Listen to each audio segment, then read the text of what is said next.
Imagine a quiet, serene night. You gaze up at the stars. They appear scattered across the vastness, perhaps chaotically, yet also perfectly uniformly. Our modern science agrees with this observation. It posits that on the largest scales, the universe should look exactly the same in every direction.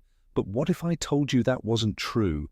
What if 9 billion light-years away, there exists a structure so impossibly vast that it fundamentally shouldn't exist? A structure that shatters everything we thought we knew about the cosmos. Some simply call it an anomaly. Others whisper that it might be a footprint left by something intelligent. Tonight's sleep lecture will guide you through the darkest and most mysterious corners of the universe. We are embarking on a search for a colossal formation already nicknamed the Wall of Gods. And we will try to answer the question, what is this thing and why are astronomers across the globe genuinely shocked by its existence? Get comfortable. Our journey into the unknown begins now. Before we embark on this long journey to the most mysterious structure known, we need to lay the groundwork. We need to understand why its mere existence has caused such a tremendous stir. At the heart of all modern cosmology lies one crucial, elegant, and seemingly unbreakable rule. It is called the Cosmological Principle. It sounds complex, but its core idea is simple. It states that if you look at the universe on a sufficiently large scale, it should look roughly the same, no matter where you are or which direction you face. Imagine a jar of milk. If you look at it under a microscope, you'd see individual fat globules, tiny imperfections. But if you take a couple of steps back, that jar of milk appears as a single, uniform, white substance. The universe works the same way. Yes, we have stars, planets, galaxies, and clusters of galaxies. But if you zoom out hundreds of millions of light-years, all that structure should smooth out into a homogeneous cosmic web. This principle isn't just a pretty concept, it is a direct consequence of the Big Bang theory, and it is confirmed by observations of the cosmic microwave background, the echo of our universe's birth. Crucially, this principle implies theoretical size limits for any structure. Astronomers calculated that nothing in the universe should be larger than approximately 1.2 billion light-years. Keep that number in mind, because the structure we are discussing today openly mocks this limit. It doesn't just exceed it, it does so with a defiant audacity, forcing us to question the very foundations of our physical reality. So, let's dive right into meeting the main subject of our story. Officially, it's known as the Giant Arc. This isn't a wall in the literal sense. Instead, it's a colossal, gently curving filament composed of dozens of galaxies and galaxy clusters. It resides so far away that the light we are seeing traveled for 9.2 billion years just to reach us. This means we are observing the arc as it existed when the universe itself was only 4.5 billion years old. A young universe that, according to our previous understanding, shouldn't have had time to form such enormous structures. The sheer size of this arc is breathtaking. Its estimated length stretches approximately 3.3 billion light-years. To truly grasp that scale, consider this. Our own Milky Way galaxy has a diameter of about 100,000 light-years. If the Milky Way were reduced to a single grain of sand, the giant arc would be a beach 33 kilometers long. This structure occupies about 1/15 of the entire radius of the observable universe. Recall the theoretical maximum size limit for cosmic structures that we've discussed, 1.2 billion light-years. The giant arc is nearly 3 times larger than that limit. Scientists calculate that the probability of such a structure forming purely by chance is less than 1/100,000th of a percent. This is so astronomically unlikely that it borders on the impossible. The discovery itself was made by Alexia Lopez, a PhD student at the University of Central Lancashire in the UK. She was analysing data concerning quasars, the super-bright cores of distant galaxies. As light from these quasars passes through intergalactic gas, it is absorbed by magnesium ions. By studying the spectrum of this absorption, scientists can map the distribution of matter across the universe. It was while mapping the light from 40,000 different quasars that Alexia and her team stumbled upon this incredible anomaly. Imagine their surprise when this structure appeared on the matter distribution map, looking like a giant cosmic smile. It was so immense that initially they dismissed it as a data error, a processing artifact. But countless rechecks confirmed the truth. The arc is real, it exists, and it breaks all the rules. This discovery isn't just another record breaker, it's a direct challenge to the cosmological principle itself. If the universe is not as homogeneous as we once believed, then our entire standard cosmological model, known as lambda CDM, might be incorrect, or at the very least, incomplete.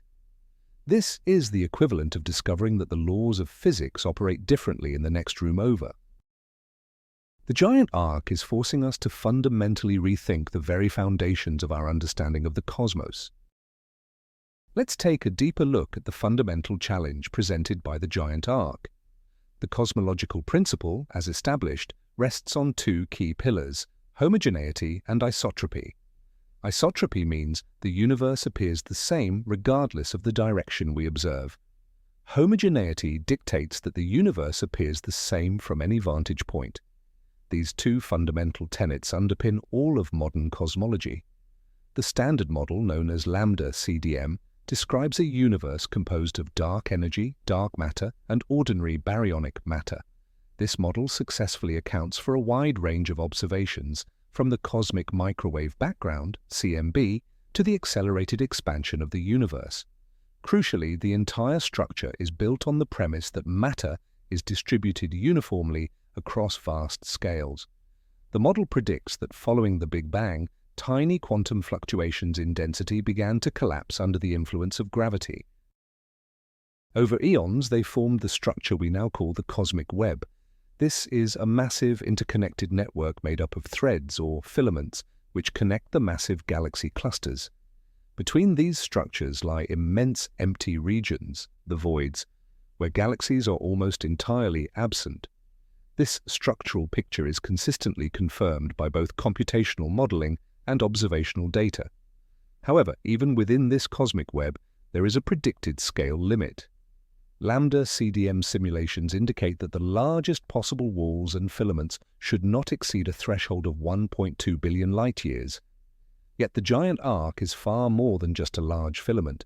It is an enormous ensemble of galaxy clusters configured into a colossal curved line. Its mere existence implies one of two things. Either we are experiencing an astronomical statistical anomaly, a cosmic fluke of unbelievable luck with a vanishingly small probability, or there is something fundamentally incorrect about our current model. Perhaps gravity behaves differently over extremely large distances than our current understanding suggests. It could be that the properties of dark energy or dark matter are far more complex than we currently assume. Or, most intriguingly, the early universe harbored processes we are not even aware of, capable of seeding the formation of such immense megastructures. It's comparable to building a sandcastle perfectly, only to watch it constantly collapse. Then you look over at the next beach and see a castle towering like a skyscraper. You realize the builder either used a secret ingredient, like cement, or fundamentally broke the laws of physics. The giant arc is exactly that skyscraper castle, forcing cosmologists to scratch their heads and re-examine the blueprints for the universe. It's not merely an object, it's a symptom indicating a potential flaw in our foundational theories. You might have thought the giant arc was a one-off, a unique, isolated incident. Maybe just a random statistical fluke we could easily dismiss as observational error. But here's the fascinating twist. It is far from alone. The universe is riddled with other structures that similarly defy our established cosmological rules of propriety. This only deepens the mystery. Let's meet some of its celestial relatives. One of the most famous structures is the Sloan Great Wall.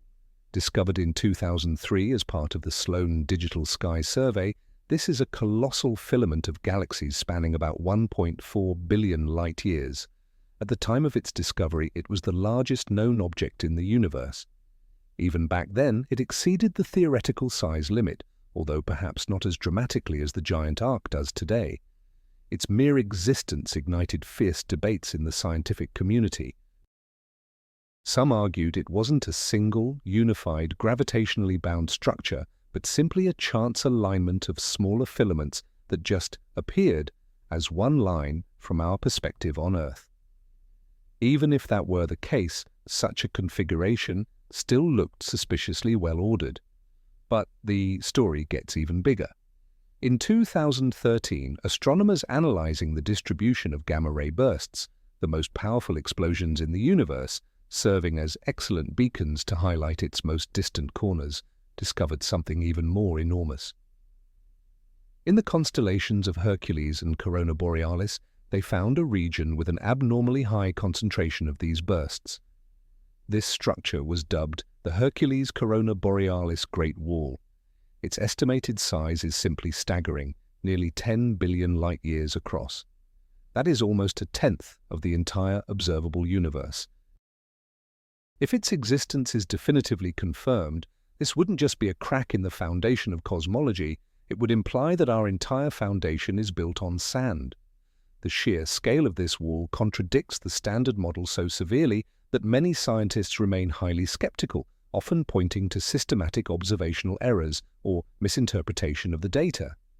Beyond these true giants, there are other structures, slightly smaller but still anomalously large, like the huge LQG, the huge large quasar group, stretching 4 billion light-years.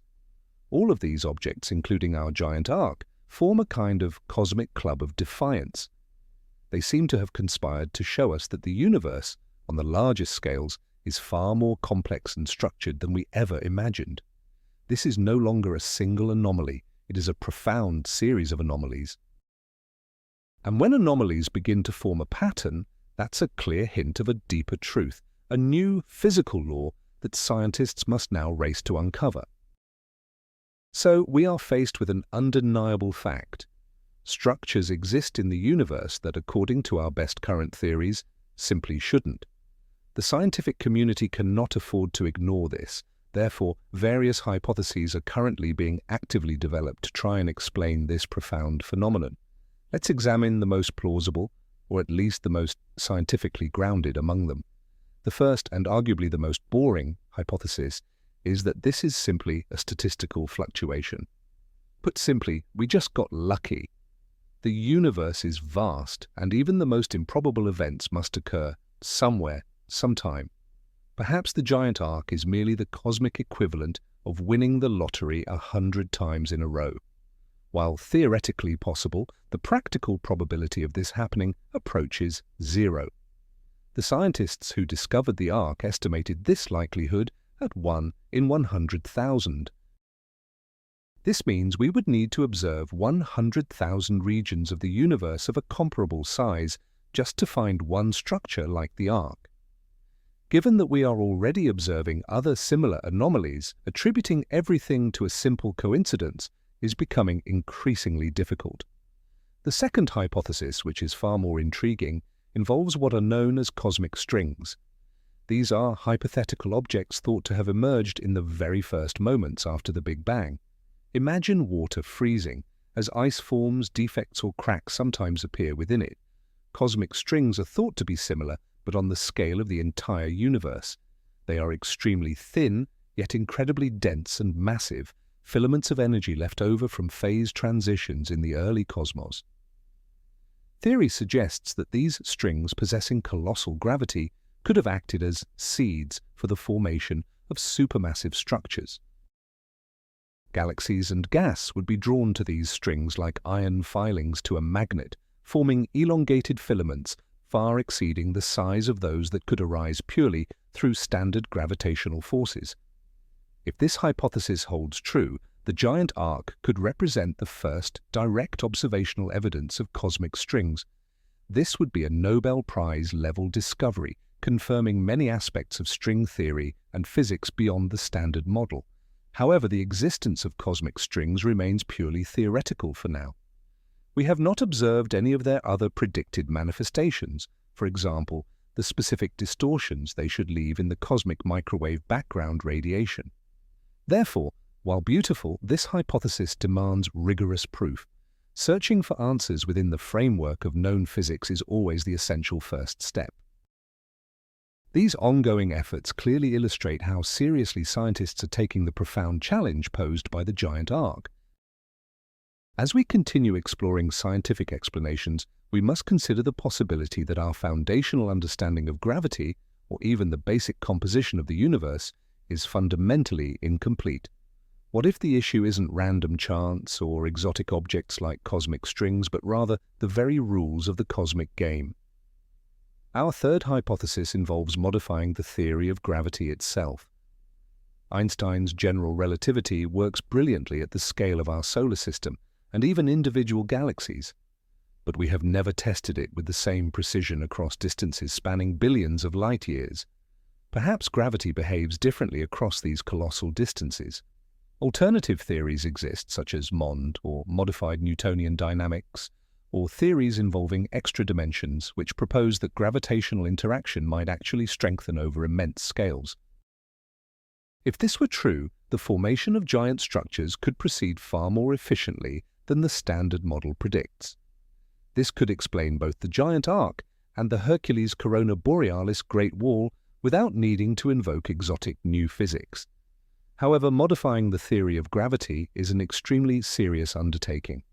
General relativity is an immensely successful and proven theory. Any changes must not only explain new anomalies, but also remain consistent with all the established, confirmed observations. So far, none of these modified theories have fully achieved this, while maintaining the elegance and predictive power of Einstein's original work. Our fourth line of inquiry concerns the nature of dark matter and dark energy. In the standard lambda-CDM model, dark matter is considered cold, meaning it consists of slow-moving particles that only interact gravitationally. Dark energy, conversely, is treated as a cosmological constant, uniformly spread throughout space, driving accelerated expansion. But what if the reality is more complex? Some models propose the existence of warm or hot dark matter, where particles move much faster. While this would certainly alter the structure formation, it would usually tend to suppress, rather than enhance, the growth of large structures. A more promising avenue suggests that dark energy is not in fact a constant. Perhaps its density has changed over time, or maybe it interacts dynamically with dark matter. These models, often called quintessence or coupled dark energy models, could lead to non-standard scenarios for structure growth. For instance, if dark energy was weaker in the early universe, gravity would have had more time to pull matter into these giant conglomerates. All these hypotheses clearly demonstrate that the giant arc is not just a statistical anomaly. It is a key that could unlock entirely new physics. It forces us to ask deep, fundamental questions about the nature of reality. And every one of these questions leads us further along the path to understanding the universe, even if the final answer remains hidden for now. There is a fifth scientific hypothesis that truly stands apart. It doesn't propose any new physics, but instead it questions the very method we use to measure the homogeneity of the universe. Perhaps the issue isn't with the universe itself, but with us, more precisely with how we perceive it. This idea revolves around something called baryonic acoustic oscillations, or BAO, and that sounds incredibly complicated, so let's break it down. In the early universe, when it was a hot, dense soup of particles and radiation, sound waves propagated through this plasma. Think of them like ripples created by a stone dropped into a pond. These waves created areas of slightly higher and slightly lower density. As the universe expanded and cooled, these waves essentially froze, leaving behind a characteristic imprint. They created a preferred scale for the distribution of galaxies. If you pick any galaxy, you are slightly more likely to find another galaxy roughly 500 million light-years away from it. This distance defines the scale of the baryonic acoustic oscillations. This scale is crucially important, as cosmologists use it as a standard ruler for measuring distances and studying the universe's expansion. The hypothesis suggests that the giant arc might simply be a manifestation of these BAO, but on an unprecedented scale. Perhaps it isn't a single connected structure at all, but rather several clusters that just happen to align on the crest of one of these ancient acoustic waves. From our perspective, it looks like a unified arc, but in reality, it could just be an illusion created by this preferential spacing between clusters. This hypothesis is elegant because it relies only on known physical processes. However, it also faces significant challenges. First, the sheer size of the arc. 3 billion light-years is still far too large to be explained by a single wave. It would require an extremely complex and highly improbable interference pattern of multiple waves. Second, the arc's shape, a smooth, curved line, doesn't resemble the neat spherical shells that acoustic oscillations should create. It looks much more like a filament, an elongated strand of the cosmic web. Nevertheless, we cannot discard this possibility entirely. It might be that our understanding of baryonic acoustic oscillations and their influence on large-scale structure is simply incomplete. Perhaps there are resonant effects or other unknown mechanisms that could amplify these waves, arranging galaxies into such colossal patterns. This hypothesis is a prime example of scientists attempting to find explanations within the existing physical paradigm before declaring its collapse. It shows that even the strangest anomalies might simply be a manifestation of known, but not yet fully understood, laws of nature.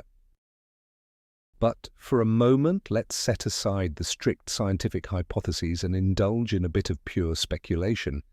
After all, the title did promise us the trace of the gods. Could such a colossal structure actually be artificial, not merely a product of nature? At first glance, this idea sounds like pure science fiction, but let's approach it from a scientific angle, using a framework known as the Kardashev scale. In 1964, Soviet astronomer Nikolai Kardashev proposed classifying hypothetical extraterrestrial civilizations based on their energy consumption. A type, the Southern civilization, can utilize all the energy of its home planet. A Type 2 civilization harnesses the entire power output of its star, for example, by constructing a Dyson sphere.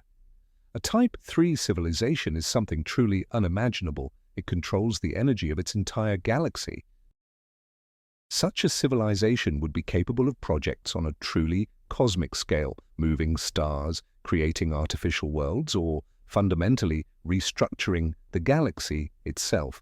But what if there is a Type 4, a civilization that has gone beyond the bounds of its own galaxy and operates on an intergalactic scale? What exactly could such a civilization build? Astroengineering on that level would be virtually indistinguishable from natural phenomena. Perhaps they would construct colossal structures for habitation, for computation, or for purposes we can't even begin to imagine. For instance, they might be harvesting energy from intergalactic gas or creating ultra-fast transportation corridors between galaxies. Could the giant arc be such a project? Its shape, a long extended filament, could theoretically be optimal for gathering matter or energy along the cosmic web. The arrangement of galaxies within it might not be random, but instead optimized for some specific, grand task. This idea, of course, is pure speculation. We have absolutely no proof that the arc is artificial. Moreover, there are powerful arguments against it. For example, the time factor. The light from the arc has traveled over 9 billion years to reach us. This means the structure was in place when the universe was still incredibly young. The emergence and development of a Type 4 civilization in such a short time frame seems highly improbable. Furthermore, the spectral emissions from the galaxies in the arc show nothing unusual, no obvious signs of astroengineering activity. But purely as a thought experiment, it's fascinating. If we assume the existence of a superintelligence, its creations wouldn't necessarily be comprehensible to us. Perhaps we are merely looking at the abandoned scaffolding of an ancient project. Or conversely, it might be a fully operational structure whose purpose we simply cannot grasp, like an ant crawling across a superhighway, unable to comprehend its design or function. This hypothesis pushes the boundaries of conventional science and forces us to reconsider our place in the universe and the limits of our own imagination. Following this line of speculation, let's delve into another truly mind-boggling idea. What if the giant arc and similar structures aren't merely engineering projects but something far more fundamental? What if they are signs that our universe is itself a kind of gigantic computer or a massive engineering project? This concept is known as the simulation hypothesis. The idea that our reality might be artificially constructed is far from new. It has roots deep in philosophy, but it has gained fresh momentum in recent years thanks to advances in computing technology. We ourselves already create complex simulated worlds in video games and scientific models. What prevents a far more advanced civilization from simulating an entire universe, including you and me? In the context of the giant arc, this hypothesis might manifest in the following way. Any simulation has limitations imposed by computational power. The simulation's creators might use various shortcuts or optimizations to conserve resources. For instance, instead of calculating the position of every single particle in the cosmos, they might employ a kind of large-scale grid or template. In this case, the distribution of matter wouldn't be truly random or uniform. It would adhere to this underlying grid structure. If this were the case, the giant arc and other cosmic megastructures could simply be artifacts of that grid, the seams or pixels of our simulated reality.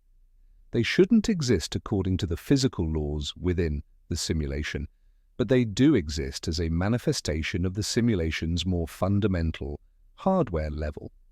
This idea sounds like pure science fiction, yet some physicists and philosophers take it quite seriously. They even propose potential ways to test it. For example, we could look for signs of discreteness in the laws of physics, evidence that space and time are composed of tiny, indivisible quanta, much like pixels on a screen. Or we could search for glitches in the simulation, errors that manifest as subtle violations of the fundamental laws of nature.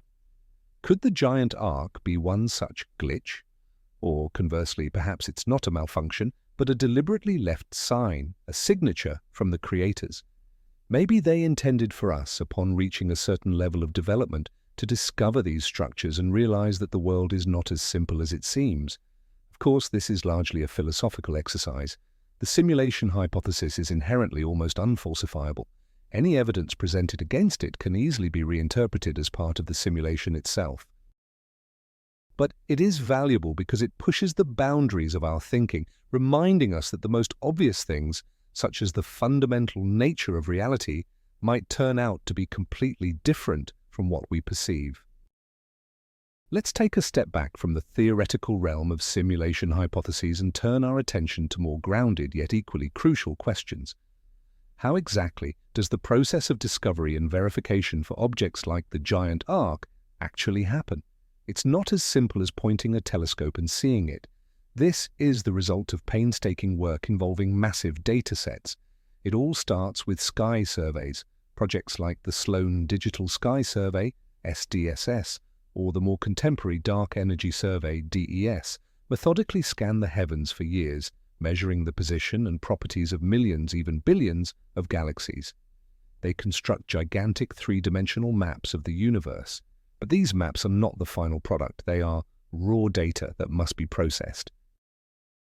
A multitude of factors must be accounted for: light absorption by dust in our own galaxy, instrumental errors from the telescopes themselves, and the effects of gravitational lensing, which distorts the positions of distant objects.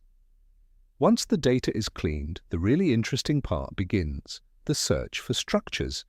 This requires the use of sophisticated statistical algorithms. These algorithms scour this enormous set of points, searching for regions of elevated density. It's analogous to searching for constellations in the sky, but in 3 dimensions and dealing with millions of galaxies. Algorithms might employ different approaches, for example, the friends of friends method, which links nearby galaxies into a single group, or techniques based on cluster identification, or the analysis of the topology of the cosmic web. It was through this type of rigorous analysis, but focusing not on the galaxies themselves, but on the absorption spectra from distant quasars, that Alexia Lopez's team detected the giant arc. They observed that in a specific region of space, Light from these distant quasars was systematically absorbed by magnesium ions. This absorption signature indicated a significant presence of intergalactic gas and therefore a large collection of associated galaxies. But a single detection isn't enough. Next comes the critical verification stage. Scientists must prove that what they are observing is neither an error nor an instrumental artifact. They recheck their calculations. They employ alternative analysis methods to ensure the result is reproducible. They investigate whether the observed effect could be attributed to any known instrumental or systematic errors. One of the most vital steps is the statistical significance check. Scientists generate thousands of simulations of the universe based on the standard cosmological model. Within these simulations, they search for structures similar to the one they discovered. If these structures arise frequently in the simulations, the actual observation is likely just a random fluctuation. But if, as in the case of the giant arc, thousands of simulations yield nothing comparable, this points to a high statistical significance for the discovery. This suggests that the observed phenomenon is likely real and requires an explanation that goes beyond the parameters of the standard model. This long and complex process guarantees that scientific claims regarding such groundbreaking discoveries are built on a solid foundation. Now that we understand how these structures are discovered, the logical next question is, what comes next? What does the future hold for the study of the giant arc and other large-scale anomalies? Science never rests, and astronomers have big plans that could finally shed light on this mystery. In the coming years, new, even more powerful telescopes and sky surveys will be coming online. One of the most anticipated is the Vera C. Rubin Observatory Telescope in Chile. Its primary goal is to conduct a 10-year sky survey called the Legacy Survey of Space and Time, or LSST. This telescope will be capable of mapping billions of galaxies, creating the most detailed, three-dimensional map of the universe we have ever seen. With this volume of data, we can not only better study known structures like the giant arc, but also discover countless new ones. We will be able to conduct a true census of megastructures, figuring out if they are rare exceptions or common phenomena. This, in turn, will allow us to test the predictions of the cosmological principle with far greater precision. Another powerful instrument is the European Space Agency's Euclid Space Telescope. Its mission is to study the geometry of the dark universe. It will measure the shape and distribution of galaxies with unprecedented accuracy. This will help us not only map the distribution of matter but also understand how this structure grew and evolved over time. By comparing maps of the universe across different epochs, we can actually watch how these gigantic structures formed. Did they appear suddenly or did they grow slowly over billions of years?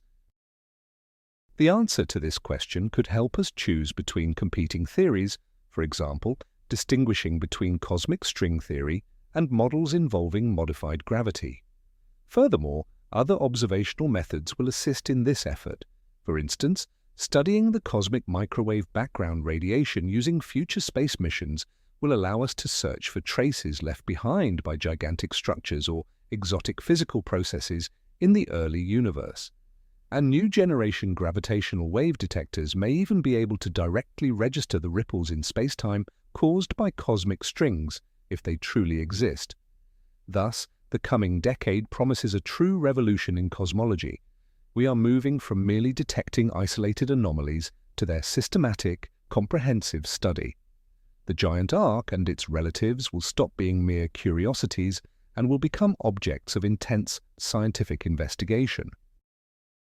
It is entirely possible that these structures will point us toward a new, more complete picture of the cosmos. The riddle of the Wall of Gods may well be solved within our lifetime. Let's revisit the cosmological principle. We've talked extensively about how the giant arc seems to violate it.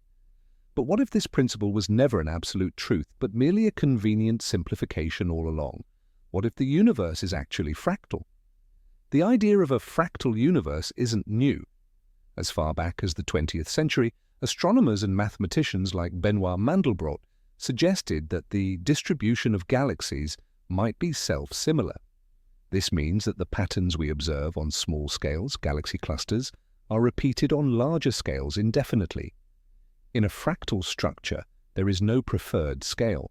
No matter how far back you zoom out, you'd never find a truly smooth or uniform picture. You would always see clusters of clusters, superclusters of superclusters, and so on. In a universe like this, there would be no theoretical limit to the size of structures. The giant arc, the Sloan Great Wall, the Hercules Borealis Great Wall, these would simply be larger links in this endless hierarchy. This idea is incredibly elegant and compelling. It eliminates the need for exotic explanations. Megastructures wouldn't be anomalies. They would simply be a natural consequence of the universe's fractal geometry. However, this hypothesis faces significant challenges. Most observations still favor the cosmological principle. For instance, the cosmic microwave background radiation, which reaches us from all directions, is incredibly homogeneous. Its temperature is uniform across the sky to within 1 part in 100,000.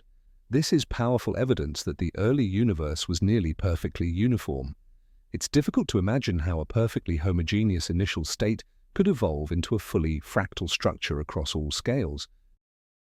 Furthermore, modern galaxy surveys, such as the SDSS, show that the universe actually starts looking homogeneous at scales of roughly a few 100 million light-years.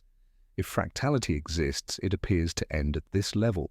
Structures like the giant arc are problematic precisely because they seem to break this observed trend toward large-scale uniformity.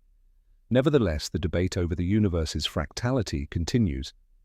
Some scientists argue that we simply haven't reached the true scale at which homogeneity takes hold yet. Perhaps that scale is much larger than previously thought. If that were the case, the cosmological principle wouldn't need to be cancelled. It would need modification, defining a new, much larger homogenization scale. This would preserve the foundations of the standard model, but it would require revising certain parameters related to structure growth rates.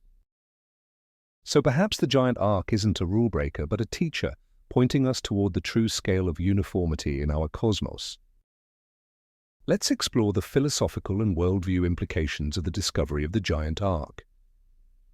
Science isn't just a collection of facts and formulas. It shapes our understanding of the world and our place within it. And every time a fundamental shift occurs in science, our entire perspective changes along with it. Since the time of Copernicus, science has consistently demoted humanity's cosmic status. First, we learned that Earth is not the center of the universe, then that the Sun is just one among billions of stars in our galaxy, and finally, that our galaxy itself is merely one among billions. The cosmological principle was the apotheosis of this idea, the principle of mediocrity. It told us that not only is our location unremarkable, but that there are essentially no special locations in the entire universe. On the largest scales, everything looks the same everywhere. This painted a picture of a cosmos that, while infinitely vast, was simultaneously somewhat monotonous and predictable. We reside in a random corner of a gigantic but utterly uniform space. The discovery of the giant arc and other such megastructures deals a serious blow to that entire worldview. If the cosmological principle doesn't hold true, it implies that special places and special directions can exist in the universe. The cosmos may be non-uniform, structured, perhaps even possessing a privileged center or defined axes. This doesn't necessarily mean we are in a special place. Quite the opposite, we might be located in an especially boring, empty region, while somewhere near the giant arc or the Great Wall, a completely different kind of cosmic vibrancy is unfolding. This reintroduces an element of mystery and unpredictability into our cosmological model. The universe stops looking like a uniformly mixed soup and instead resembles a complex, multi-layered organism with its own distinct anatomy. This also dramatically impacts our search for extraterrestrial life. If the universe is heterogeneous, then the conditions necessary for life might be unevenly distributed. Perhaps there are gigantic life zones where the concentration of galaxies, stars, and planets with suitable conditions is far higher. Randomly searching for life in such a universe would be like blindly wandering the desert looking for an oasis. Perhaps we should focus our search specifically on these massive structures. On the other hand, if these structures were revealed to be artificial, that would overturn absolutely everything. It wouldn't just mean we aren't alone, it would mean we are an incredibly young and primitive civilization compared to beings capable of modifying the cosmos on such scales. This could be both the greatest discovery in human history and the ultimate existential shock. Ultimately, the giant arc is far more than just an astronomical object. It is a fundamental challenge to our worldview, forcing us to ask the most profound questions anew. What is the universe and who are we within it? Let's now discuss how the giant arc relates to one of the most profound mysteries in modern physics, the problem of dark energy. As we've mentioned, dark energy is the hypothetical substance believed to be responsible for the accelerated expansion of the universe. In the standard lambda CDM model, it is represented as a cosmological constant, or vacuum energy. This means its density is uniform and constant throughout space and time. It acts like anti-gravity, pushing galaxies further apart. Observations of Type 1a supernovae, the cosmic microwave background, and the large-scale structure of the universe all confirm the reality of this accelerated expansion. However, the true nature of dark energy remains completely mysterious. Theoretical calculations of its magnitude, derived from quantum physics, diverge from the observed value by a staggering 120 orders of magnitude. This represents the single largest discrepancy between theory and experiment in the history of science. And this is where the giant arc enters the picture. The growth of structures in the universe is essentially a tug-of-war between two forces: gravity, which seeks to pull matter together, and dark energy, which attempts to push it apart. If dark energy truly is a cosmological constant, its repulsive action should suppress the formation of ultra-large structures. Simulations indicate that in such a universe, objects the size of the giant arc simply wouldn't have had enough time to form over 13.8 billion years. However, if dark energy is not a constant but rather varied over time, the scenario changes entirely. For instance, if the density of dark energy was significantly lower in the past, during the arc's formation epoch, gravity would have had more breathing room. This would allow it to gather matter into far larger conglomerates. Then, in a later epoch, dark energy could have ramped up to full power, initiating the universe's accelerated expansion. Models where dark energy evolves are often called quintessence models. The existence of the giant arc can be seen as strong circumstantial evidence supporting these evolutionary models. It seems to be telling us, look at me, for me to have formed, gravity must have been stronger in the past, and therefore dark energy must have been weaker. Of course, this isn't direct proof, but it is a crucial piece of the cosmic puzzle. By studying the distribution and sheer scale of the largest structures in the universe across different epochs, we can reconstruct the history of cosmic expansion and consequently better understand the behavior of dark energy.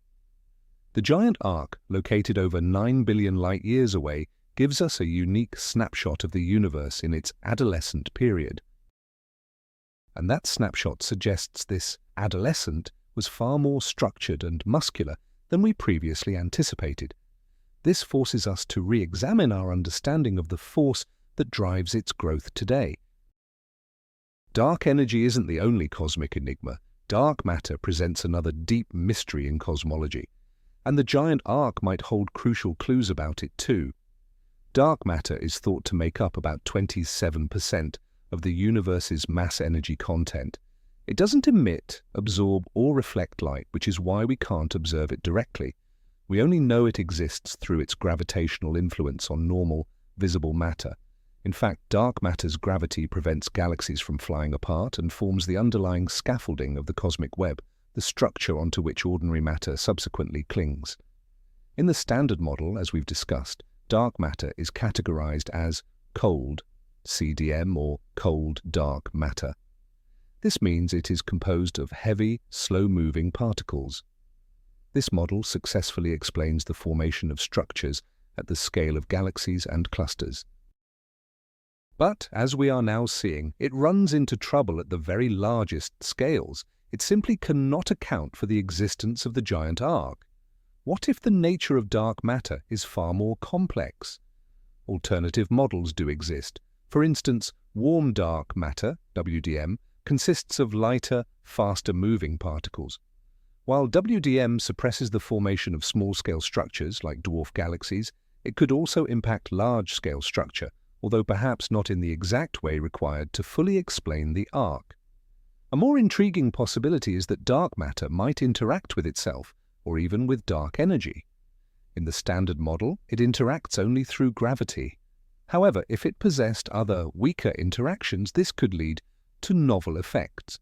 For example, self-interacting dark matter might form denser, more concentrated halos around galaxies, and interaction with dark energy could potentially alter the rate at which structures grow. There are even more exotic ideas out there. Perhaps dark matter is composed of multiple components with differing properties. Maybe it can shift from one state to another, or perhaps it isn't composed of particles at all, but rather represents a manifestation of modified gravity. So how exactly can the giant arc help us sort through this? By studying the arc's detailed structure, the precise distribution of galaxies within it, their velocities, and how the gas is distributed, we can gain information about the properties of the gravitational field that shaped it, and this field is predominantly created by dark matter.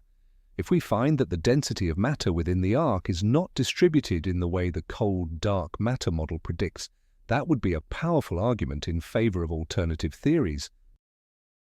For instance, if the density at the center of the filament turns out to be lower than predicted, it could point toward warm or self-interacting dark matter. Thus, the giant arc is not just a challenge to the cosmological principle, it is a unique laboratory for investigating the very nature of dark matter.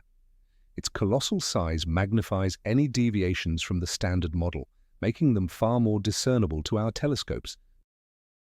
But let's talk about a crucial aspect that we haven't covered yet. The giant arc isn't just situated randomly somewhere in the cosmos, it's located in a very specific and highly interesting spot in the sky, in the constellation Borealis. And this is not a coincidence. Lying in this exact direction within Borealis is another famous anomaly, the Borealis void, often called the Great Emptiness. This is a colossal, almost spherical region of space, roughly 330 million light-years across, where galaxies are almost completely absent. If our own galaxy was situated in the center of this void, we wouldn't have discovered the existence of other galaxies until the 1960s. The matter density in the Borealis void is so low that its mere existence also presents a significant challenge to standard cosmology, though perhaps not as acute as the one posed by the giant arc. Now for the really interesting part. The giant arc lies roughly along the same line of sight as the Borealis void, but it is vastly further away. The arc is 9.2 billion light-years distant, while the void is only about 700 million light-years away. At first glance, there should be no connection between them. But in cosmology, such directional coincidences always pique our interest. Is there a physical link? Highly unlikely, given the immense difference in distance. However, it might suggest that this particular direction in the universe is somehow privileged. Perhaps the large-scale structure is simply more highly contrasted along this vector, featuring both bigger voids and more massive walls. This could be traced back to initial density fluctuations immediately following the Big Bang. Perhaps in this direction there was an exceptionally large positive fluctuation that grew into the giant arc, and an exceptionally large negative fluctuation that evolved into the Borealis void. This returns us to the idea that the universe is not perfectly isotropic. It may possess a specific axis along which structures formed more actively. Incidentally, certain studies of the cosmic microwave background radiation also hint at the existence of such a preferred axis, which scientists famously nicknamed the axis of evil precisely because it contradicts the cosmological principle. And according to some data, this axis points roughly in the same direction. Of course, this could all just be a series of coincidences, but when the number of coincidences becomes too large, scientists start looking for patterns. The juxtaposition in the sky of two vastly different but equally anomalous objects, the superdense and distant arc and the ultra-empty and relatively close void, is yet another mystery we need to solve. Perhaps they are two sides of the same coin, two manifestations of a single, currently unknown process that shapes the structure of our universe on the grandest scales. We've covered countless hypotheses ranging from the strictly scientific to the purely fantastical, but let's pause and ask a fundamental question. What if we're fundamentally misunderstanding what we're seeing? What if the giant arc is nothing more than an optical illusion? There are phenomena in space that can create the illusion of structure where none actually exists. The prime candidate for this is gravitational lensing. According to Einstein's general theory of relativity, massive objects like galaxy clusters warp the space-time around them. Light from distant objects traveling past such a lens is also bent. As a result, we might observe distorted, magnified, or even multiple images of far-off galaxies. Could gravitational lensing have created the illusion of the giant arc? For instance, if there were a massive yet invisible cluster of dark matter along our line of sight between us and the arc, it could warp the light from the background galaxies. If this hypothetical cluster had an elongated cylindrical shape, it might stretch the images of those background galaxies, aligning them into what appears to be an arc. Theoretically, yes, this is possible. The astronomers who discovered the arc certainly considered this possibility. They checked foreground maps of visible matter distribution and found no obvious candidates for such a powerful gravitational lens. Of course, the lens could consist primarily of dark matter and thus be invisible, but even then it would require a truly staggering mass and an extremely specific, almost improbable shape to create an effect of this magnitude. The likelihood of such an event occurring is vanishingly small. Furthermore, the method used to discover the arc, analyzing absorption lines in quasar spectra, is less susceptible to gravitational lensing effects than direct observation of galaxies. Absorption lines are created by gas that is much more diffusely distributed, and collecting that gas into an illusory arc using a lens would be even harder to explain. There is another more subtle possibility, our own movement through the cosmos. The solar system moves relative to the galactic center. Our galaxy moves within the local group. The local group is accelerating toward the Virgo cluster. In fact, our entire section of the universe is being pulled toward what's known as the Great Attractor. These movements create a Doppler effect which impacts the redshift measurements we take and therefore affects the calculated distances to galaxies. If our local motion is exceptionally complex, it could introduce systematic errors into our three-dimensional maps, potentially generating false structures. However, these effects are well studied and accounted for in data analysis. They are highly unlikely to create a structure as coherent and vast as the giant arc, so while the illusion hypothesis cannot be completely ruled out, the scientific consensus holds that the giant arc is a genuine physical structure, and the mere fact of its existence is a major problem for modern cosmology. It's far more than just a trick of light and gravity. Let's take another look at the Kardashev scale and the concept of astroengineering. We've previously discussed a hypothetical Type IV civilization, one operating across intergalactic space, but what specific forms might their monumental works take? Let's delve into some concrete speculations. One of the most obvious applications of astroengineering is energy harvesting. A Type III civilization might encircle every star in its galaxy with Dyson spheres. But what's the next step for a Type IV? They could tap into the energy of the supermassive black holes at galactic centers. Or, even more grandly, they might learn how to harvest energy directly from the intergalactic gas. Although incredibly diffuse, this gas, spread across the immense filaments of the cosmic web, contains a truly colossal amount of matter. The giant arc, positioned precisely along such a filament, could itself be a monumental collector of this material. Perhaps the galaxies within it aren't just random clusters, but rather power plants linked in a unified grid, designed to process and refine intergalactic hydrogen. Another potential purpose is computation. We have the concept of computronium, a hypothetical material optimized purely for processing data. A superintelligence might convert entire stars and galaxies into colossal computing clusters. This could involve creating matryoshka brains, multi-layered Dyson spheres built around stars, where each shell utilizes the waste heat of the layer before it for its own calculations. On a galactic scale, This would be a unified galactic computer. On the scale of the giant arc, it would be an intergalactic computational network. Perhaps the arc is a massive cosmic hard drive storing the history of the universe, or a supercomputer modeling the future, or solving some complex problem utterly incomprehensible to us. The third major concept is transport. For a civilization operating between galaxies, the speed of light would be an unacceptable constraint. They might have learned to manipulate space-time itself, forging stable wormholes or warp corridors. The giant arc could be one such intergalactic highway, a network of stable space-time tunnels connecting dozens of galaxies. Its arc-like structure, resembling a bridge or an arch, becomes highly symbolic in this context. Of course, this is all pure science fiction. We currently see no definitive signs of such activity. There's no anomalous infrared radiation from Dyson spheres and no strange signals. But perhaps we simply don't know what to look for. The technologies of a Type 4 civilization might be indistinguishable to us from magic, or even from natural phenomena. Perhaps they've mastered lossless energy use, or their communications occur in dimensions entirely inaccessible to us. This line of thinking isn't useful for proving the existence of cosmic gods, but rather for expanding our grasp of what is fundamentally possible in the universe.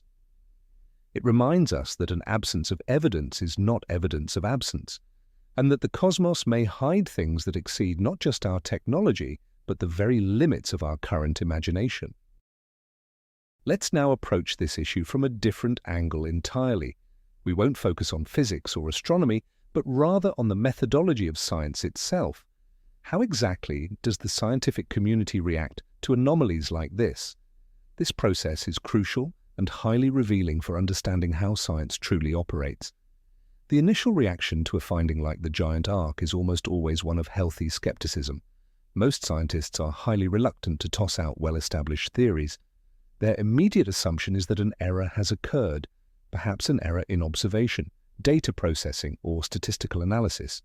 This conservative approach is necessary and correct. Science must be conservative. Otherwise, it quickly devolves into a collection of sensational yet unverified claims. Therefore, the first step involves fellow researchers attacking the discovery from every possible direction. They search for weaknesses in the methodology.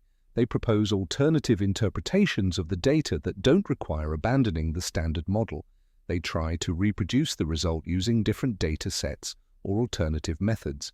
This rigorous stress test might be uncomfortable for the discoverers, but it is absolutely essential for the advancement of science.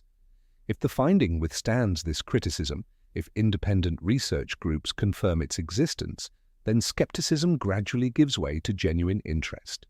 Scientists begin to take the anomaly seriously. The hypothesis generation phase begins. Papers emerge offering various explanations, ranging from the extremely conservative to the highly radical.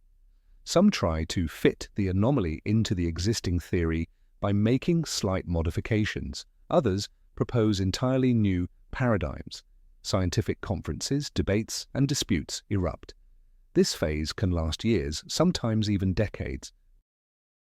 Science simply does not reach a consensus quickly. With the giant arc, this is exactly where we are right now. The discovery is still very fresh. It was made back in 2021. It has passed the initial scrutiny and been published in a peer-reviewed scientific journal, but it still needs to stand the test of time and new data. Many cosmologists are still holding out hope that it will turn out to be some kind of tricky, systematic error or a mere statistical fluctuation. However, the more data that emerges from new telescopes, and if that data continues to confirm the existence of the arc and similar structures, the greater the pressure will become on the standard cosmological model. At some point, if the sheer volume and quality of evidence reaches a critical mass, we might witness what the philosopher of science Thomas Kuhn called a paradigm shift. The old theory won't just be modified, it will be replaced by a new one that better explains the entire set of observations, both old and new. This is what a scientific revolution looks like. The giant arc may very well be one of the first impulses that could lead to such a cosmological revolution in the 21st century. Let's explore how the discovery of the giant arc impacts one of humanity's most fundamental questions. Are we truly alone in the universe? This core inquiry is the heart of the Fermi paradox. The paradox is simple. The universe is vast and ancient, containing billions of galaxies, each with billions of stars. The conditions necessary for life don't seem to be unique. Therefore, intelligent life should have arisen in countless places. Some of these civilizations should be far older and more technologically advanced than us. So why do we see no trace of them? No radio signals, no probes, no megastructures. Where is everybody? Enrico Fermi famously asked. Many solutions have been proposed.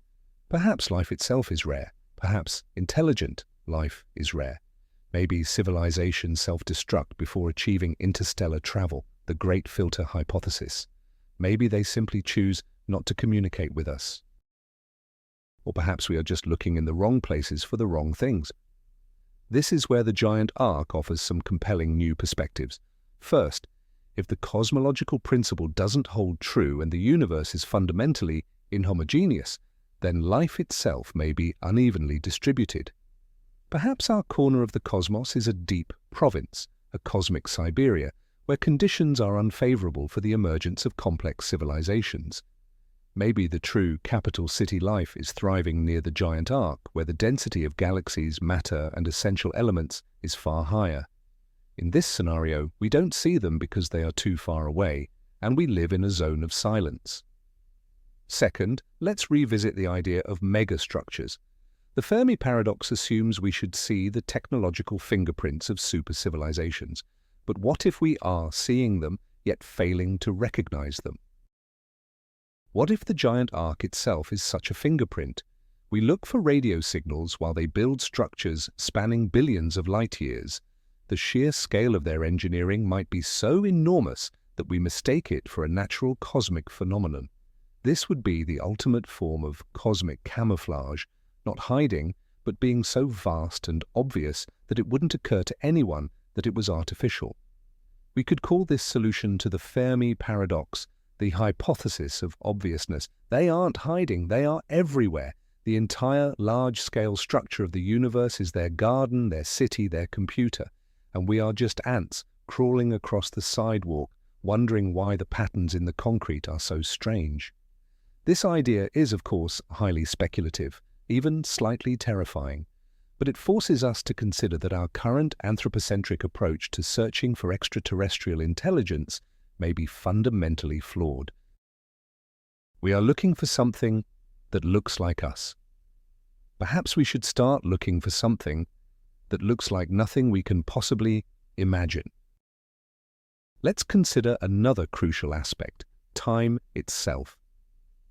The giant arc we're observing existed more than 9 billion years ago. What happened to it over that immense span of time? That's a critical question, because the answer could unlock the secrets of its true nature. The universe isn't static. It's expanding, and the structures within it are constantly evolving.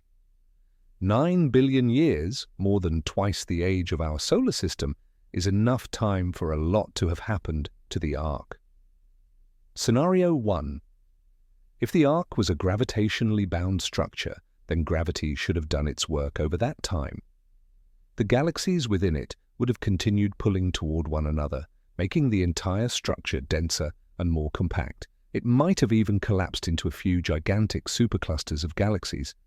If that's the case, we should be seeing similar, but older and more mature, structures somewhere in the nearby universe. So far, though, we don't. The largest structures in the local universe, like the Sloan Great Wall, still look like elongated filaments, not compact, collapsed objects. Scenario 2.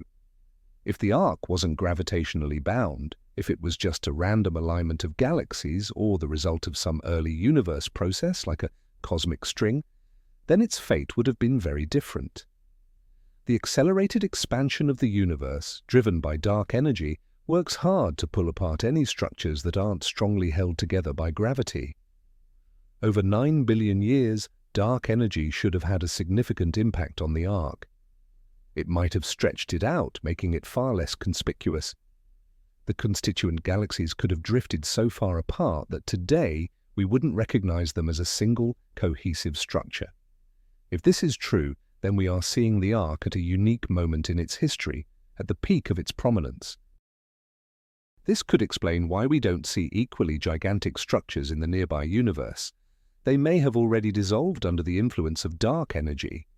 This idea has an interesting corollary. It suggests that the early universe was actually more structured than the universe we see today, and that in the future it will become even more homogeneous and empty as dark energy pulls apart everything except gravitationally bound clusters of galaxies. Unfortunately, we can't simply fast-forward time to see what became of the giant arc, but we can study other structures at different distances, meaning at different cosmic epochs. By creating snapshots of the universe at various stages of its evolution, we can build a model of how such structures are born, live, and eventually die. This will help us determine which force ultimately dominated their fate, the constructive power of gravity or the disruptive power of dark energy. And that, in turn, will bring us closer to solving the mystery of their origin. Let's circle back to the very first hypothesis we touched upon, statistical randomness. We established that the likelihood of this event is exceptionally low, about 1 in 100,000. But what does that number actually represent, and how much confidence can we place in it? Evaluating statistical significance in cosmology is a notoriously complex endeavor. To gauge how rare any given object is, we need a baseline for comparison. Ideally, we would want access to multiple universes to see how frequently these structures arise. But of course, we only have the one universe we inhabit. This is why scientists must resort to extensive computer simulations. They build virtual boxes of the universe, inputting the known laws of physics, things like general relativity, and the properties of dark matter and dark energy based on the lambda CDM model. They then set initial conditions mirroring those shortly after the Big Bang and run the simulation. The computer essentially evolves this virtual universe over billions of simulated years, allowing us to observe the outcomes. This process is then repeated thousands of times, each with slightly varied initial conditions, generating a statistical ensemble of virtual universes. It's within this ensemble that we can search for structures resembling the giant arc. The 1 in 100,000 figure is derived precisely from this method. It suggests that across 100,000 of these simulations, nothing comparable has spontaneously arisen. However, there are several significant caveats here. First, our simulations might be incomplete. We are only modeling the physics we currently understand. If the real universe is governed by unknown processes, perhaps involving hypothetical phenomena like cosmic strings, our simulations simply won't be able to reproduce them. This, in turn, invalidates the comparison. Second, we face the issue known as the look elsewhere effect, or a posteriori selection. We located the structure first, and only then did we start calculating its probability. This is often compared to shooting an arrow, letting it stick in the wall, and then painting the bullseye around it and claiming perfect aim. It's possible the universe is filled with many different kinds of strange, low-probability structures, and the giant arc is just one example. If we factor in the probability of any anomaly appearing, rather than demanding this specific configuration, the overall chance of observing something unusual might not be low at all. While scientists attempt to mitigate this effect, it remains extremely challenging. Third, the definition of what constitutes a structure is inherently ambiguous. How do we draw the line between where one structure ends and the next begins? Different detection algorithms yield different outcomes. It's plausible that the giant arc is not a truly singular object, but merely a segment of a much larger, less dense cosmic filament that our current algorithms fail to recognize. None of this is meant to suggest the probability assessment is untrustworthy. The scientists who performed these calculations are highly professional and worked diligently to account for these issues. What it does mean is that these figures must be treated with significant caution. They offer a strong indication of a potential problem with our models, but they are not absolute proof. The final verdict, however, will ultimately come down to future observations. If we were to discover another dozen of these so-called impossible structures, then no appeal to statistical rarity would suffice. We would simply have to concede that our foundational cosmological models are incomplete or incorrect. Beyond the giant arc, our universe holds other large-scale anomalies. These aren't as widely known, but they similarly chip away at the cosmological principle. Let's examine some of them. One such mystery is the so-called CMB cold spot. This is a massive area in the cosmic microwave background that is abnormally colder than the surrounding average temperature. This patch is huge, stretching several degrees across the sky. The standard model of cosmology predicts that temperature fluctuations in the CMB should be random, and the probability of such a large cold spot appearing by chance is extremely low. One leading explanation posits that a massive supervoid, a huge region of significantly reduced matter density, lies along the line of sight toward the cold spot. As CMB photons pass through this void, they lose a tiny bit of energy known as the Sachs-Wolf effect, which causes that region of the sky to appear colder. Indeed, the Eridanus supervoid was found in that direction. However, calculations show it isn't large or empty enough to explain the full observed anomaly. A significant portion of the coldness remains unaccounted for. This has led some scientists to suggest the cold spot could be the residual trace of a collision between our universe and a parallel universe, a fascinating idea rooted in multiverse theory. Another perplexing anomaly is the alignment of quasars. Several studies have indicated that the rotation axes of supermassive black holes at the centers of quasars, separated by billions of light-years, are not randomly oriented. Instead, they tend to be aligned with each other and with the large-scale structure they inhabit. This is profoundly strange. It is incredibly difficult to conceive of a physical mechanism strong enough to synchronize the rotation of objects separated by such vast cosmic distances. Gravity, for instance, is far too weak. This might point to original conditions in the early universe, perhaps the existence of global magnetic fields, or even a slight rotation of the cosmos itself during those primordial epochs. Either explanation, however, strongly contradicts the standard cosmological model. We also have the mystery of galactic streams.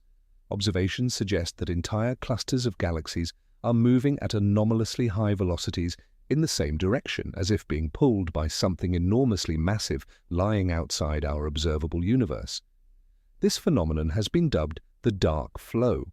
Its existence is hotly debated, with different studies producing contradictory results.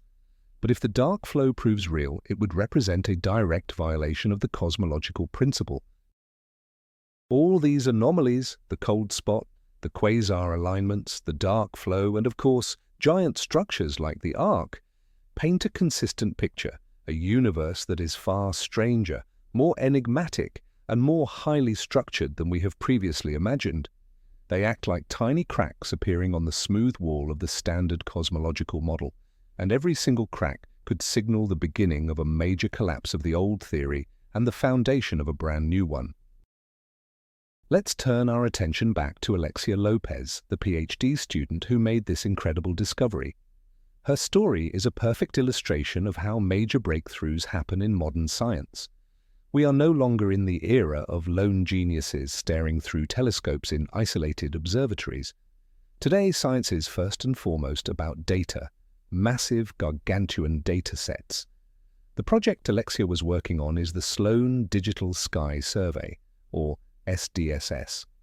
Over its 20 years of operation, this project has collected information on hundreds of millions of astronomical objects. Crucially, SDSS data is open access. Any scientist, or really anyone with enough curiosity, can download it and try to find something new hidden within. Alexia Lopez was doing exactly this, analyzing this raw data for her doctoral dissertation. Her specific goal was to study the large-scale structure of the cosmos using quasars. As we mentioned, she employed a method based on analyzing the absorption lines of ionized magnesium. This technique allows researchers to map the distribution of gas, and thus matter as a whole, across immense cosmic distances. Imagine her process. Days, weeks, months spent glued to her computer, writing code to process the data, debugging algorithms, and visualizing the results. And then, one day, in one of those visualizations, she sees it, an arc, a structure that simply shouldn't have been there. Her first reaction, as she recounted in interviews, was, "I must have done something wrong, there must be a bug in my code." She started rechecking everything over and over again. She consulted with her supervisor, Professor Roger Close, and other university colleagues. They were skeptical at first too. They searched for potential artifacts, systematic errors that might create the illusion of such a massive structure. But the more they checked, the more convinced they became that the structure was real. They ran statistical tests which confirmed that the probability of this configuration occurring purely by chance was infinitesimally small. Only after this meticulous work, often unseen by the public eye, did they finally feel confident enough to write their scientific paper and announce their discovery. This story highlights several crucial points. First, major discoveries can be made by young scientists, even PhD students. The key is a fresh perspective, persistence, and mastery of modern data analysis techniques. Second, science is becoming more democratic. Open data allows researchers from all over the world to participate, not just those with access to the world's biggest telescopes. Third, and perhaps most importantly, this is a lesson about the necessity of doubt and self-criticism in science. A true scientist's first reaction to an anomalous result shouldn't be "Eureka!" but rather, "Where did I go wrong?" Only by passing through this crucible of doubt does a discovery gain its true scientific value. Alexia Lopez's story is an inspiring example for everyone involved in research. It shows that even in data that seems thoroughly examined, treasures capable of revolutionizing our understanding of the universe might be hidden. We just need to know how to look for them. Let's try approaching the mystery of the giant arc through the lens of the anthropic principle. This is perhaps one of the most controversial, but simultaneously most intriguing ideas in both physics and philosophy. The weak formulation of the anthropic principle states that we see the universe the way it is because these are the only conditions under which observers, like us, could have possibly evolved. In other words, the very existence of a sentient being imposes strict constraints on the kind of universe we can observe. For instance, we observe a universe where the fundamental constants, the speed of light, the gravitational constant, and so forth, have precise, specific values. If they were even slightly different, stars, planets, and carbon could never have formed, and without those elements, there would be no us. The anthropic principle argues that this is not surprising at all. It suggests that while there may be countless other universes, a multiverse with different physical laws, we can only observe and inhabit the one that is life-friendly. How do we apply this framework to the giant arc? Perhaps the existence of these enormous structures isn't an anomaly, but a necessary precondition for the emergence of intelligent life. It sounds counterintuitive, but let's explore this line of thought. The formation of galaxies, stars, and planets requires a certain minimum density of matter. Life is unlikely to arise in the vast, empty regions of the cosmos, the voids. Furthermore, the development not just of life, but of a highly advanced technological civilization might require even more specific conditions, long periods of stability, protection from cosmic catastrophes like nearby supernovae or gamma-ray bursts, and an abundance of heavy elements. Perhaps these ideal conditions are created precisely within or at the boundaries of giant superstructures like cosmic filaments and walls. This dense environment could accelerate the chemical enrichment of galaxies, while the structure's massive gravitational field might help stabilize their orbits. If this is true, then we, as conscious observers, would naturally be more likely to appear within a large-scale structured universe. We observe the giant arc simply because, in the perfectly uniform universe predicted by the standard cosmological model, we wouldn't exist to observe anything. This idea shifts the focus from "why does the arc exist?" to "why do we exist to observe it?" It doesn't explain the physical mechanism behind the arc's creation, but it offers a philosophical framework for its existence. Naturally, the anthropic principle faces heavy criticism. It is often dismissed as non-falsifiable or labeled an explanation of laziness, where instead of seeking a physical cause, we simply shrug and say, "It has to be this way, otherwise we wouldn't be here." Nevertheless, as a thought experiment, it remains incredibly valuable. It forces us to consider the profound connection between the laws of cosmology and our own existence. Perhaps the giant arc and ourselves are two sides of the same cosmic coin, two manifestations of a universe somehow tuned to generate both complexity and consciousness.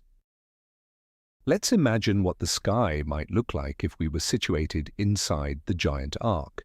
Our perception of the cosmos would be utterly transformed. Right now, when we look at the night sky from Earth, we see our home galaxy, the Milky Way, as a brilliant stripe cutting across the heavens. Other galaxies appear only as faint, fuzzy smudges, even through the most powerful telescopes. On the largest scales, the distribution of these galaxies seems to us more or less even across the universe. But if our home galaxy were a part of the giant arc, the picture would be drastically different. First, the density of galaxies in the sky would be far higher, but only in certain directions. Along the arc's main axis, we wouldn't just see individual galaxies, we'd see a continuous river of them. The sky in that direction would be flooded with the scattered light from billions of stars in countless neighboring galaxies. It would resemble a gigantic, curving Milky Way, but composed not of stars, but of entire galaxies. Nights on such a planet might never be truly dark. Second, in directions perpendicular to the arc, the sky would be far darker and emptier than ours. We'd be looking deep into the gigantic voids that separate the filaments of the cosmic web. This would create an incredible contrast. On one side, a powerful river of light, on the other, bottomless blackness. This kind of sky would undoubtedly shape the mythology, religion, and science of any civilization living there. The celestial river, or the bridge of the gods, wouldn't be a metaphor, it would be a real, observable object. Their cosmology might not start with the idea of homogeneity, but rather with dualism, the struggle between light and darkness, matter and void. The development of astronomy in that world would also take a very different path. They would realize much earlier that they live inside a colossal structure. Mapping this structure would be their primary objective. They might ask not, "Why is the universe so uniform?" but rather, "Why does our structure stand out so dramatically against the surrounding emptiness?" For them, the cosmological principle would not be the obvious starting point. It would be a strange hypothesis that required rigorous proof. This thought experiment shows us how much our entire scientific worldview depends on our vantage point. We build theories based on what we observe around us, and if we saw a different picture, our theories could be radically different too. Perhaps somewhere out there, in a galaxy within the giant arc, astronomers are currently looking through their telescopes trying to explain a strange anomaly, the existence of vast empty regions much like the one we inhabit. And they are writing papers arguing that the existence of these voids violates their established principle of universal structure. This alternate perspective helps us realize that our theories are always just models based on limited data, and that beyond the reach of our current observations, a completely different universe might be hidden. Let's turn our attention to the shape of the giant arc. Why an arc, specifically? Why not a straight line, a sphere, or some more intricate structure? The object's form can tell us a great deal about its origin. In space, we encounter a variety of shapes. Stars and planets are spherical because gravity compacts matter into the most efficient form. Galaxies often take the shape of spiral disks, flattened by rotation and the conservation of angular momentum. Galaxy clusters are typically irregular and clumpy. The largest structures, filaments, are elongated and thread-like. The form of an arc is something in between. It's neither a straight filament nor a closed loop. What mechanism could be responsible for this peculiar shape? One possibility, as we've discussed, involves cosmic strings. If a vibrating loop of a cosmic string existed in the early universe, it could have left behind a wake shaped exactly like an arc. Its intense gravitational field would have drawn matter toward it, forming galaxies along that curve. Another possibility is linked to baryon acoustic oscillations, or BAOs. As we recall, these are spherical density waves that propagated through the early universe. The giant arc might be a fragment of one such spherical shell. We observe it as an arc rather than a complete sphere, simply because we are viewing only a small segment of the sky. If we could somehow view the entire universe from above, we might realize that this arc is actually part of a gigantic ring or sphere. That would present a truly beautiful and elegant picture. More dynamic scenarios are also plausible. Perhaps this shape resulted from the collision or interaction of even earlier primal structures. For instance, if two flat pancakes of matter, known as Zeldovich walls, collided in the early universe, an elongated structure could form along the line of intersection. If those initial pancakes were curved, the resulting intersection line would likewise be curved. If we return to the idea of astroengineering, the arc shape could take on a functional significance. The arch is one of the most stable and robust constructions in architecture. It allows builders to span huge distances and support immense loads. Perhaps the civilization that constructed this structure applied the very same principles on a cosmic scale. The arc might be a bridge connecting two massive regions, a defensive barrier, or simply an aesthetically pleasing form. After all, even a super-intelligence is not immune to a sense of beauty. The shape of the giant arc is yet another crucial clue in this cosmic detective story. By studying its precise geometry, its curvature, and its orientation in space, we can gather new data to help us differentiate between the various hypotheses regarding its origin. Perhaps within this elegant curve, stretching 3 billion light-years across, a message is encoded, a message about the most fundamental laws of physics or about the most monumental events in the history of our world. What if the giant arc isn't just a structure within the universe, but a structure that defines the very geometry of the universe? Let's unpack that concept. General relativity tells us that matter and energy warp spacetime. The standard cosmological model assumes that on vast scales, matter is distributed uniformly. Consequently, the overall curvature of the universe is also assumed to be uniform. There are three possibilities. The universe could be flat, zero curvature, closed or spherical, positive curvature, or open or hyperbolic, negative curvature.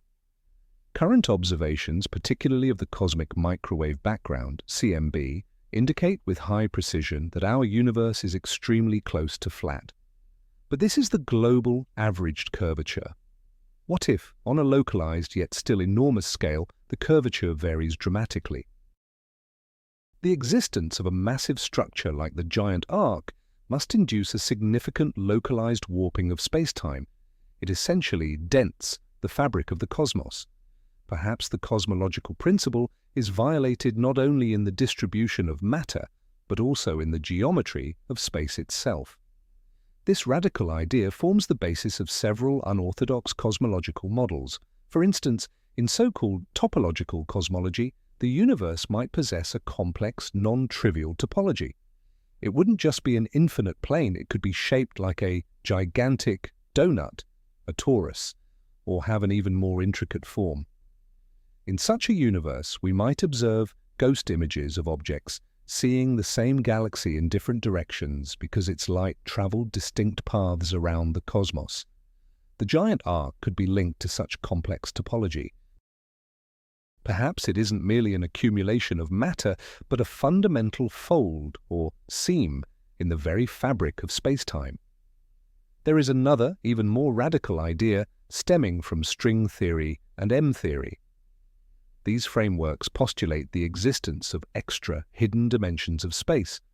Our universe, with all its contents, might be nothing more than a three-dimensional brane, or membrane, floating within a higher dimensional volume known as hyperspace. In this scenario, colossal structures like the arc could be the result of our brain interacting with other brains or objects in that hyperspace.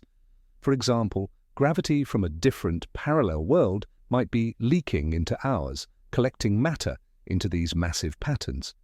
This would explain why we can't observe the source of this force. It resides outside our three dimensions. Granted, these are highly speculative ideas that currently lack any experimental confirmation.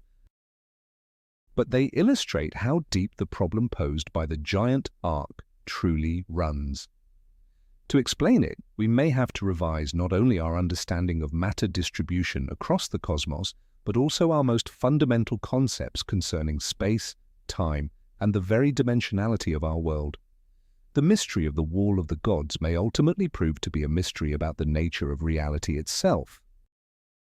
Let's turn our attention now to the criticisms and counter-arguments. Not everyone in the scientific community is convinced that the giant arc is a real, physically connected structure, or that it truly represents a crisis for cosmology.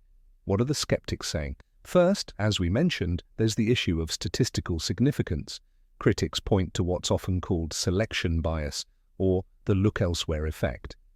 The team that discovered the arc was explicitly searching the data for structures of a specific type, elongated and curved, and they found one. Skeptics argue that if they had searched for structures of another shape, say L-shaped or S-shaped, they likely would have found those too. The human brain tends to see patterns even in random noise, a phenomenon known as pareidolia. It's possible the giant arc is simply a case of cosmic pareidolia, a chance alignment of unrelated clusters that our brains and algorithms mistakenly interpreted as a single, coherent structure. Secondly, there are questions concerning the detection method itself. The arc was identified by observing magnesium absorption lines in quasar spectra. This method has limitations. We aren't actually seeing the galaxies, we're only seeing the gas between them. While the correlation between gas distribution and galaxy distribution is usually strong, it's not 100% guaranteed. It's possible that an unusually dense cloud of magnesium formed in that region for other reasons, perhaps due to ionizing radiation, which doesn't accurately map the underlying galaxy distribution. To definitively confirm the arc's reality, we need direct observation of the galaxies themselves in that region, measuring their redshifts and confirming they form a coherent structure. This is an incredibly challenging task because these galaxies are extremely distant and faint. Third, some scientists argue that even if the arc is real, it could still be explained within the framework of the standard model by slightly tweaking its parameters. For example, if we assume that the initial density fluctuations in the early universe were not strictly Gaussian, which is the usual assumption, this could lead to a higher frequency of massive, rare structures. This doesn't require abandoning the entire model, just a minor adjustment. It's like finding a fifth ace in a standard deck of cards. You could immediately declare that all of game theory is wrong, or you could conservatively assume that someone simply used a non-standard deck. The latter option is obviously the more conservative approach. This criticism is vital. It prevents science from falling into premature panic and forces the proponents of the discovery to search for increasingly strong and direct evidence. Scientific truth is often forged in this very dispute between skeptics and enthusiasts. As of now, the scales haven't definitively tipped in either direction. The giant arc remains a fascinating puzzle, but its status as a model killer for standard cosmology is yet to be confirmed. Future observations, particularly from the Vera Rubin Observatory and the Euclid telescope, should ultimately settle this debate. Let's take a moment to consider the wildest possibility. The giant arc is real, and it is indeed an artificial construct, the lasting trace of a long-dead civilization. What could these godlike builders have been like? What can we infer about them? First, their technological prowess must have been truly unimaginable. To manipulate matter across billions of light-years, shift galaxies, and stabilize structures, this massive requires not just immense power, but a total mastery of the laws of physics, encompassing gravity, space-time, and perhaps even dark matter and energy itself. This wouldn't be a Type 3 civilization, but perhaps a Type Wi-Fi or even Type Vich on the Kardashev scale. Second, their timescales must be fundamentally different from ours. A project of this magnitude could not have been completed in mere thousands or even millions of years. It would have required billions. This suggests the civilization either exists for an extraordinarily long time, possesses the ability to manipulate time, or operates as a collective consciousness, passing down its grand objectives over geological eras. Perhaps they aren't even biological beings in our sense, but some form of post-biological intelligence, silicon-based, or maybe even pure energy. Third, what could their motives possibly be? Why build such a thing? If it's for habitation, it implies a need for immense living space, perhaps for trillions upon trillions of beings. If it's for computation, it means they are solving problems of such complexity that they require a computer the size of a portion of the universe. If it's for art, it suggests a totally alien aesthetic sense where space-time itself serves as the canvas. Or perhaps the motive was purely scientific. It might be a colossal experiment designed to study the universe's properties. Or conversely, an attempt to alter those properties, for example, to stave off the heat death of the universe, or to defend against some external threat we cannot even begin to comprehend. But there is one more unsettling thought. The Ark was supposedly built when the universe was only 4.5 billion years old. Where is that civilization now? Over the subsequent 9 billion years, it could have evolved into something even more incomprehensible, or it could have perished. Perhaps the Ark isn't an active project at all, but a gigantic memorial, a tomb, or the ruins of a once great empire. We, as cosmic archaeologists, have stumbled upon the remnants of an ancient city, unable to understand its language, its culture, or the reasons for its demise. These reflections, of course, take us far beyond the boundaries of conventional science. But they are crucial because they illustrate the sheer breadth of possibilities that exist.